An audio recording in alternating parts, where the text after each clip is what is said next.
Y vamos a arrancar con el segmento que hemos traído el día de la fecha, que tiene que ver con el hijo de Sam.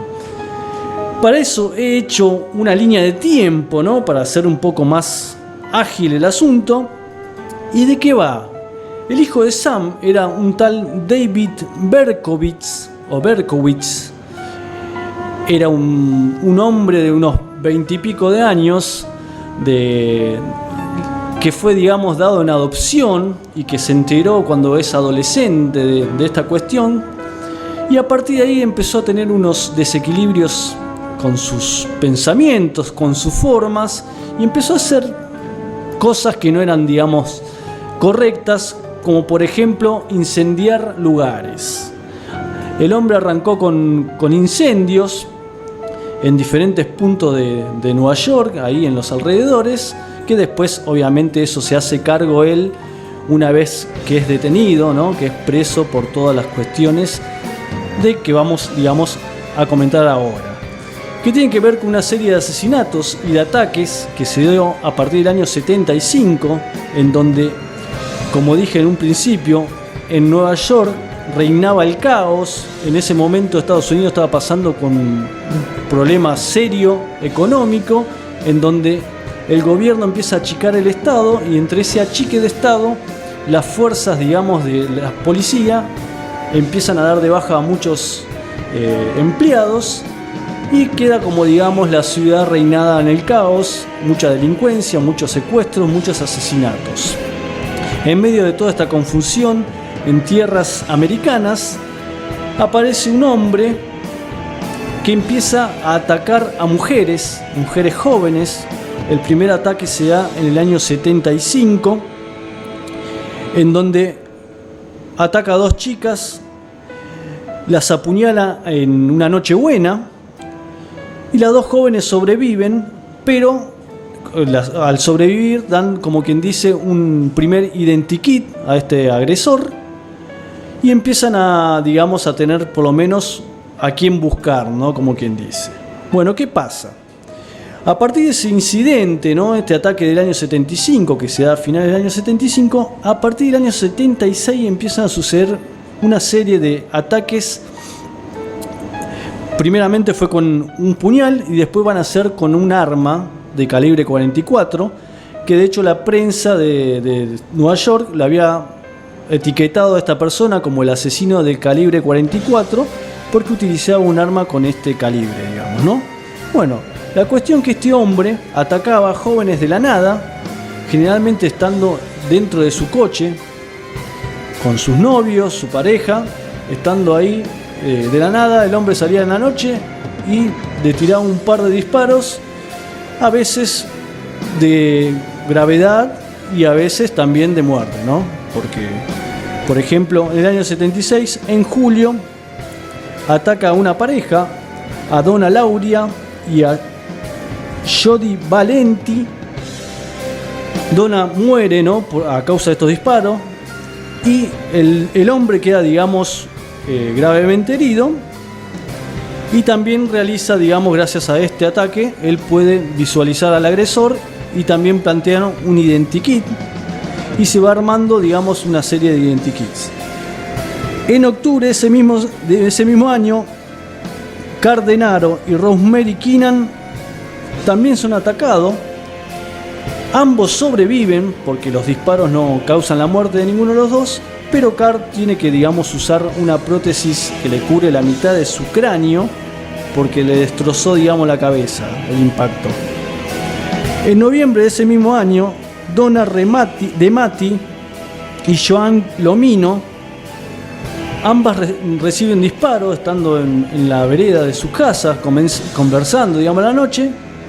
Viene una persona y le pega un par de disparos a cada una y desaparece. Por suerte no fallecen, pero sí quedan gravemente heridas. En enero del año 77, John Dill y Christine Froh también son atacados con un arma de fuego, y Christine pierde la vida.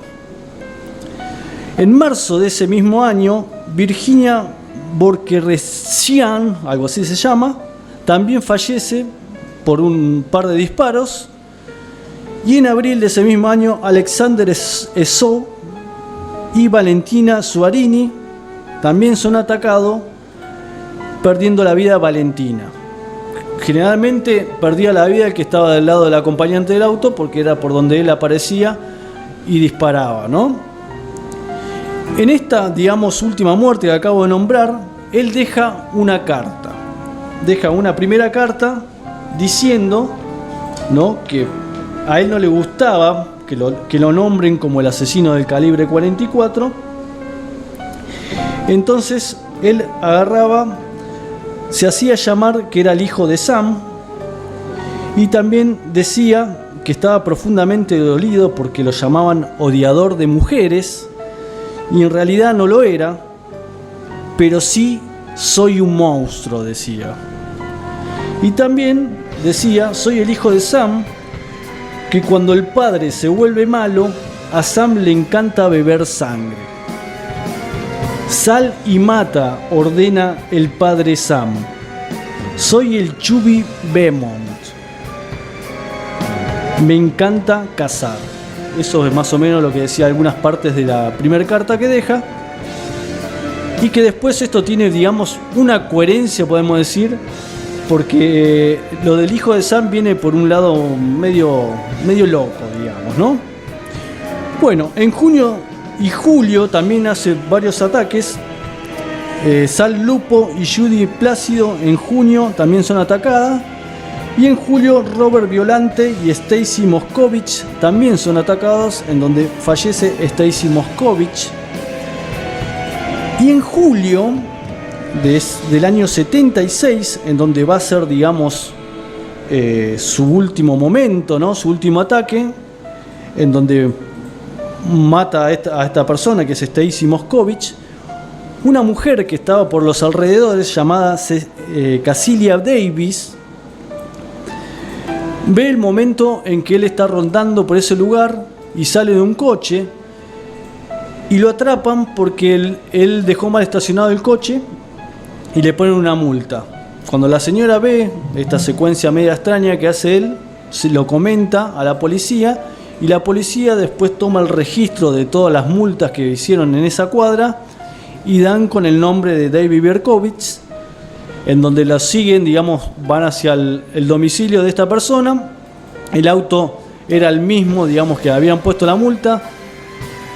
Cuando empiezan a revisar de afuera, ven que tienen armas de fuego dentro del mismo, entonces lo esperan, porque en ese momento no se encontraba en su casa, y cuando, digamos, va hacia el coche, ¿no?, lo detienen. Eso fue un 10 de agosto del año 1977, en donde David Berkowitz es atrapado y donde confesa todos los crímenes que se dieron, digamos, a partir del año 75-76 hasta donde lo atraparon, ¿no?, que fue en el año 77.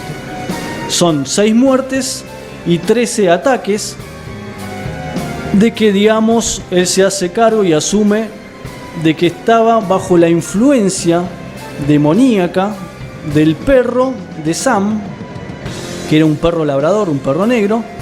De hecho, a este perro David lo mata, porque supuestamente todas las noches, todos los días, el perro con sus ladridos le transmitía esta influencia de salir a matar y darle sangre. Entonces, dentro de su locura, se cansa y le pega un disparo y lo mata al perro.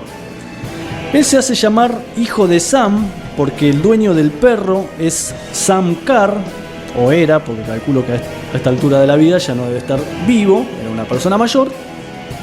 Pero ¿qué pasa? Sam Carr nunca tuvo contacto alguno con David. Pero David sí tenía contacto con los hijos de Sam. Los hijos de Sam eran dos personas que no vivían con su padre, pero que supuestamente estaban dentro de un culto satánico junto con David. Eran varias personas que estaban dentro de un culto satánico y que supuestamente actuaban, digamos, en conjunto con estos, digamos, hechos violentos de matar gente, ¿no? También se dice que David estaba empleado Bueno, por aquel entonces estaba empleado en un correo, pero que había sido empleado en una especie de veterinaria, en donde él conseguía animales para los sacrificios que hacían esta secta, ¿no? Esta secta también estaba vinculada indirectamente con Charles Manson, que la época, digamos, de Charles Manson es mucho más antigua, por lo menos una década atrás, pero tiene un hilo conductor que viene a ser con el jefe de una un supuesto culto satánico en donde pertenecían los hijos de Sam y David, que era un tal Rabbi, y que él había sido parte de esta organización de Charles Manson. De hecho, había una persona que se hacía llamar Charles Manson II. Estas son todas conjeturas que fueron investigadas y llegadas a estos puntos gracias a un periodista llamado Maury Terry, un periodista, no una mujer, sino su nombre, que se dedicó, a partir del momento que es detenido, él empieza a notar cosas que no encajaban, digamos, pero por fuerza de la prensa y la policía, que pasaba por momentos difíciles, el caso es como que se cierra automáticamente, y si bien tarda un tiempo en la sentencia, el caso se cierra, como quien dice. Pero este periodista, Maury Terry, empieza a investigar por su cuenta y empieza a dedicar su vida periodística a este caso. Son 20 años de estudio y de análisis y de búsqueda, y empieza a atar todos estos tipos de cabos, ¿no?, que se dan con el tema del satanismo y otras personas que estuvieron supuestamente implicadas. Por más que David Berkowitz se haya hecho cargo de todas las muertes y todos los ataques, también decían que él solamente había dado muerte a 3 personas, que el resto habían sido otros atacantes. De hecho, los identikits no concuerdan con su figura, son 6 identikits y son todos distintos, entonces eso también es muy dudoso.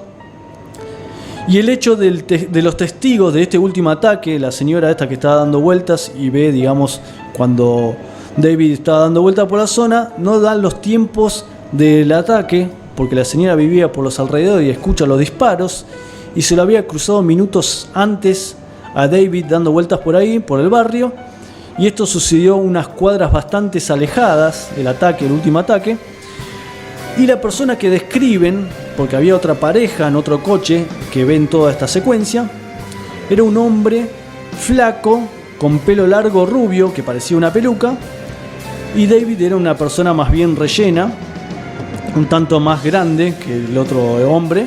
Entonces como que ahí empieza a hacer ruido, ¿no?, estas cosas que no concordaban, y Maury Terry empieza a hacer una investigación incentiva en el caso, que lamentablemente, digamos, no fue tenido en cuenta. Fue tenido como si fuera un obsesivo o como una persona que ya no estaba dentro de sus cabales o que quería fama, prensa. De hecho, había hecho un libro también.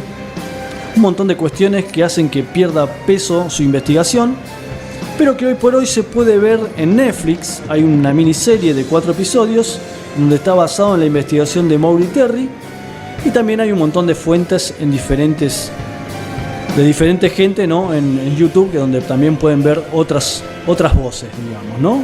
Pero es una historia bastante loca, porque es como que todo es dudoso. No se sabe si es simplemente la mente desvariada de David Berkowitz, que cometió estos asesinatos y estos ataques, y todo esto del satanismo, del perro poseído y las voces de que venían del otro lado a darle órdenes, digamos, fueron manotazo de ahogado para tratar de no ser condenado. Una condena que fue de 365 años, porque le dieron perpetua por todos los ataques que realizó. En total son 365 años que tiene que estar en prisión, y que él, después de 10, 20 años, se transforma en la religión cristiana dentro obviamente de la cárcel, y es como separado, ¿no? Tiene una especie de lugar en donde él ya no está con los demás. Y bueno, obviamente esto no le sirve de nada, porque por más que se haya arrepentido, no tiene chances de salir en libertad. Pero bueno, sí había sufrido un ataque dentro de la cárcel en donde casi lo matan. Le cortaron el cuello, en donde le dieron 53 puntos. Estuvo a punto de morir. Que supuestamente eran gente que estaba relacionado con estos cultos satánicos y estaban presos. Y como él había hablado algunas cosas o dando a entender que existía esta cuestión, porque dio varias también notas, a Maury Terry también le ha dado notas en donde también dejó en suspensos algunas cuestiones que después él empieza a desentrañar. Y bueno, él se vuelca a la religión y queda, digamos, apartado de toda esta gente. Y supuestamente pasó a ser del hijo de Sam a llamarse el hijo de la esperanza. Eso más o menos es la historia del hijo de Sam o los hijos de Sam, porque como dije en parte de lo que estoy comentando, había varias personas implicadas.